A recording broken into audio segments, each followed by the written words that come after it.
नमस्कार प्यारे विद्यार्थियों, मैं राहुल वैष्णव आप सभी का स्वागत करता हूं लक्ष्य क्लासेज के इस ऑनलाइन डिजिटल मंच के ऊपर। आप सभी ने मेरे सभी 15 मिनट शो को बहुत ज़्यादा प्यार दिया। एक भी वीडियो ऐसा नहीं है जिन पे 50,000 से कम व्यूज हैं। सभी का बहुत बहुत धन्यवाद। और इसी में एक और आतंक मचाने वाला, एक और भाई साहब जोरदार वाला वीडियो 15 मिनट के अंदर आपको लेंस और दर्पण के सभी महत्वपूर्ण प्रश्नों का आगाज मैं इस 15 मिनट की वीडियो से आप सभी के सामने करने वाला हूं। तो एक और धांसू वीडियो के लिए आप सभी तैयार रहिएगा और दिल थाम के बैठ जाइएगा। होने वाला है लेंस और दर्पण का खात्मा चंद मिनटों के अंदर। आइएगा प्रारंभ करते हैं लेंस और दर्पण। सबसे पहले स्टार्ट करते हैं दर्पण क्या होता है। तो आप सभी को पता है कि मिरर का मतलब आप सभी जानते ही हैं, जिसमें आप सुबह सुबह जाकर के चेहरा क्या देखते हो, तो चेहरा जो देखते हो वो बताओ क्या होता है, दर्पण। फिर दर्पण की बात करें बच्चों तो दर्पण 3 प्रकार का अपने को पढ़ना होता है। पहला होता है समतल दर्पण, और दूसरा होता है उत्तल दर्पण, और तीसरा होता है अवतल दर्पण। देखिएगा समतल दर्पण तो आप जानते ही हैं, जिसमें आप अपना चित्र देखते हैं। सबसे पहला सवाल आता है कि समतल दर्पण में प्रतिबिंब कैसा बनता है। तो ध्यान रखना हमेशा आभासी, सीधा, वस्तु के बराबर और बनता है पार्श्व उल्टा। पार्श्व उल्टे का मतलब होता है लेफ्ट को राइट और राइट को लेफ्ट। फिर उत्तल दर्पण में प्रतिबिंब कैसा बनता है, आभासी, सीधा और वस्तु से छोटा बनता है। फिर अवतल दर्पण में कैसा बनता है, वास्तविक, उल्टा और वस्तु से बड़ा बनता है। तो पहला सवाल आता है इनके प्रतिबिंब की स्थिति, वहां से सवाल आएगा। दूसरा, समतल दर्पण में प्रतिबिंबों की संख्या का सवाल बहुत ज्यादा आता है और उसका सूत्र होता है 360/थीटा। यहां से आपको n का मान निकालना है, थीटा का मान पेपर वाला खुद देगा, 360/थीटा करना है। अगर n का मान सम आता है, ध्यान से सुनना, जैसे 4, 6, 8, 10 तो 1 घटा देना। अगर विषम आता है तो फिर आपको कुछ नहीं करना। तो लिखा भी है मैंने, विषम में तो n ही आंसर हो जाएगा और सम आने पर कितना घटाना है बताओ, 1 घटाना है। तीसरा पॉइंट ध्यान रखना कि जो समतल दर्पण में होता है, जितनी दूरी पर बिंब रखा होता है उतनी ही दूरी पर उसका प्रतिबिंब बनता है। जैसे यहां पर मैं खड़ा हूं, सामने दर्पण है, तो जितनी दूरी पर मैं दर्पण से खड़ा होऊंगा मेरा प्रतिबिंब भी उतनी ही दूरी पर बनेगा। बात क्लियर है ना बच्चों, समझ में आ रहा है? Yes, clear. उसके बाद ध्यान रखना प्यारे बच्चे कि अगर कोई समतल दर्पण की तरफ v वेग से आ रहा है, बोलो कितने वेग से आ रहा है, v वेग से आ रहा है, तो उसका जो प्रतिबिंब आएगा वो भी 2v वेग से नहीं आएगा, v वेग से ही आएगा। मैं दर्पण की तरफ v वेग से भाग के जा रहा हूं तो मेरा प्रतिबिंब भी v वेग से ही आएगा, लेकिन दोनों का रिलेटिव वेलोसिटी क्या होगा, तो दोनों ऑपोजिट डायरेक्शन में जा रहे हैं, तो v + v बराबर क्या हो जाएगा, 2v। तो प्रश्न आ जाए सापेक्ष वेग बताओ 2v, वेग बताओ v। क्लियर सभी को? यस। फिर ध्यान से समझना, समतल दर्पण के 2 यूज हैं।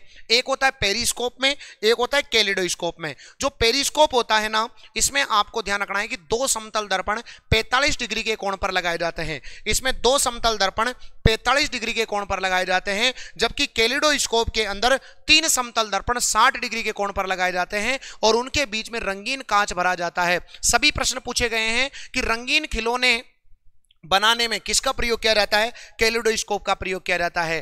कैलिडोस्कोप के अंदर कितने समतल दर्पण लगाए जाते हैं, 3 समतल दर्पण लगाए जाते हैं। पेरिस्कोप में कितने समतल दर्पण लगाए जाते हैं, 2 समतल दर्पण लगाए जाते हैं। कितने डिग्री के कोण पर लगाए जाते हैं, 45 डिग्री के कोण पर लगाए जाते हैं। फिर अगर मैं बात करूं बच्चों समतल दर्पण के बारे में, अगला पॉइंट तो देखो यहां पर लिखा भी है कि जितनी दूरी बिंब की होगी उतनी ही दूरी किसकी होगी बताओ, प्रतिबिंब की होगी। और किसी भी वस्तु का पूर्ण प्रतिबिंब देखने के लिए दर्पण की लंबाई से आधा कांच होना चाहिए। जैसे मुझे अगर 6 मीटर की कोई चीज देखनी है तो 3 मीटर का कांच होना चाहिए। 3 मीटर की कोई वस्तु देखनी है 1.5 मीटर का कांच होना चाहिए। 10 मीटर की कोई वस्तु देखनी है 5 मीटर का कांच होना चाहिए। मतलब समतल दर्पण के अंदर प्रतिबिंब देखने के लिए वस्तु की लंबाई से आधा कांच होना चाहिए। जितनी वस्तु की लंबाई है उससे आधा कांच होना चाहिए। कौन से दर्पण में बताओ, समतल दर्पण में। फिर आता है उत्तल दर्पण। उत्तल दर्पण के अंदर प्रतिबिंब कैसा बनेगा, आभासी, सीधा और वस्तु से छोटा। इस प्रकार का आपको अवतल दर्पण दिखाई देगा।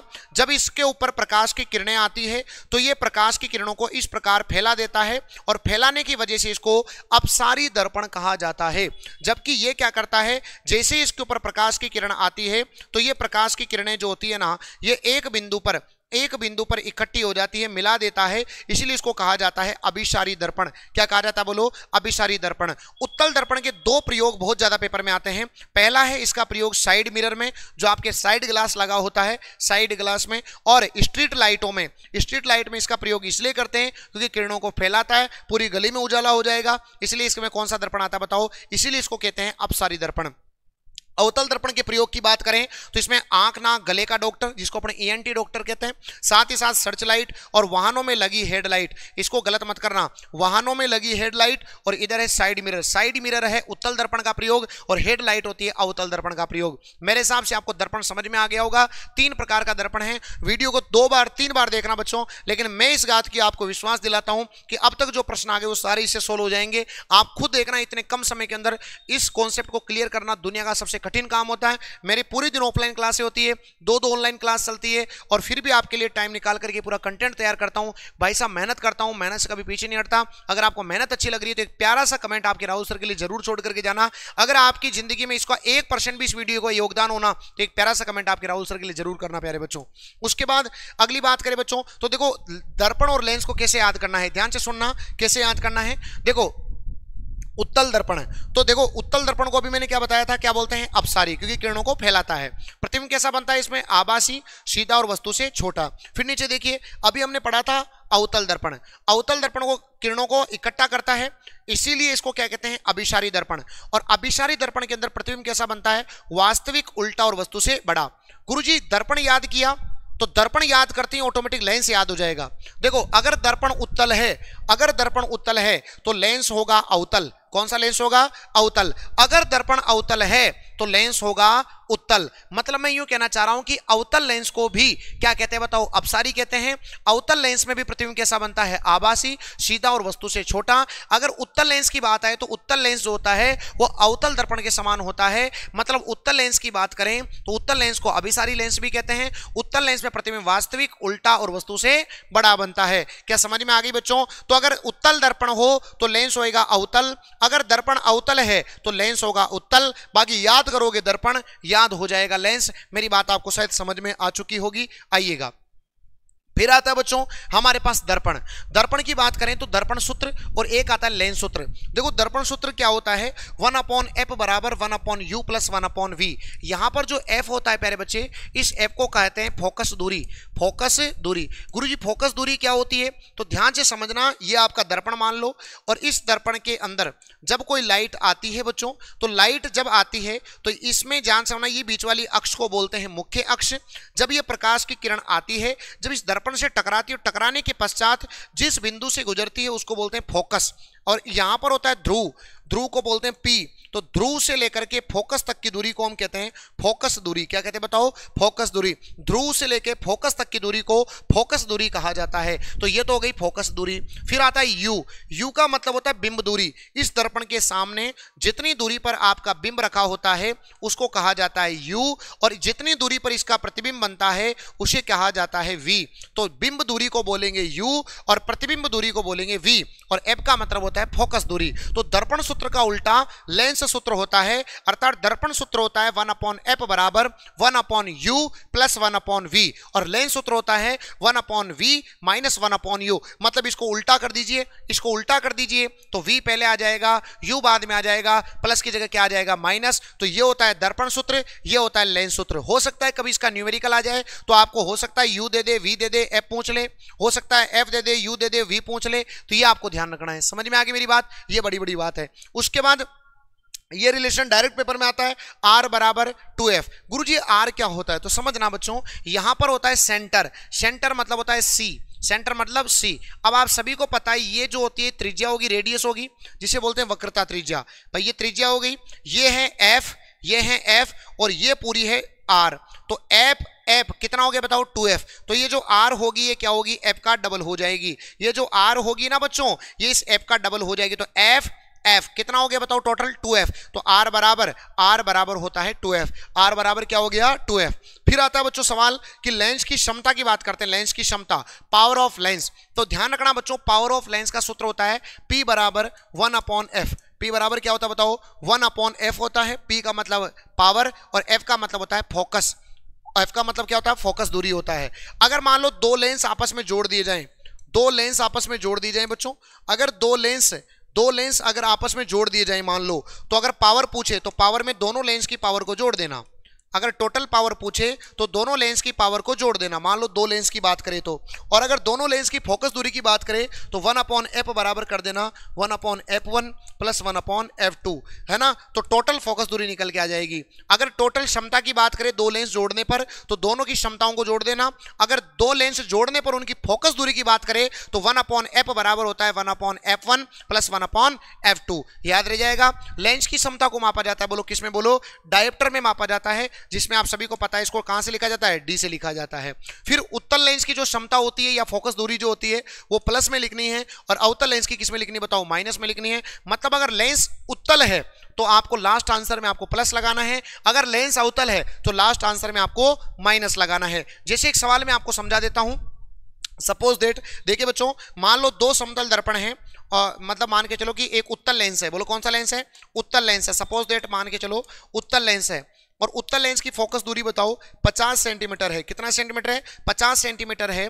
तो बताइए पावर कितनी होगी। तो आप बताएंगे P बराबर होता है 1/f, राइट। फिर 1/f का मान कितना है, बोलो 50 सेंटीमीटर है, तो मीटर में बदलने के लिए किसका भाग लगाएंगे बताओ, 100 का भाग लगाए मीटर में बदलने के लिए। 100 कहां चला गया, ऊपर, तो 100 बटे क्या हो गया 50, और ये काटा पीटी किया तो 2D, 2 डायोप्टर। लेकिन लेंस कौन सा है, उत्तल, तो किस में आएगा बोलो, ये प्लस में। अगर यहाँ लेंस होता अवतल तो आंसर किस में आता बोलो, माइनस में। अगर यहाँ पर अवतल होता तो, लेकिन है क्या बताओ, उत्तल, तो आंसर वो तो किस में आएगा बताओ, प्लस में आएगा। समझ में आ गया होगा। सेंटीमीटर को मीटर में बदल देना, है ना। और एक सवाल का आंसर आप मुझे बताना अगर आपको समझ में आया तो, कि एक सवाल का जवाब बताना कि कोई अवतल लेंस है ना, कोई क्या बताओ अवतल लेंस है, और उस अवतल लेंस की फोकस दूरी 20 सेंटीमीटर है।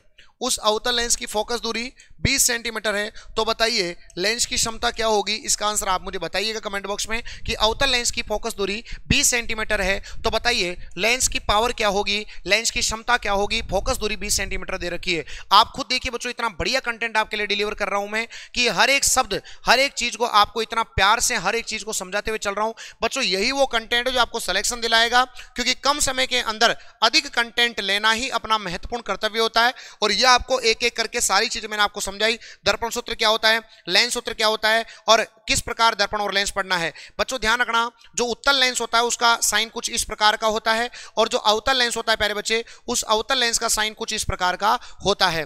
फिर ध्यान से समझना, एक सवाल और आपको पेपर में याद रखना है, कि जो लेंस होता है उत्तल लेंस, इसके अंदर बच्चों यहां पर बच्चों आपके सामने P होता है, पोल होता है, यहां पर होता है F1, और यहां पर होता है बच्चों 2F1, ठीक है। यहां पर होता है आपका F2, और यहां पर होता है आपका 2F2, ठीक है।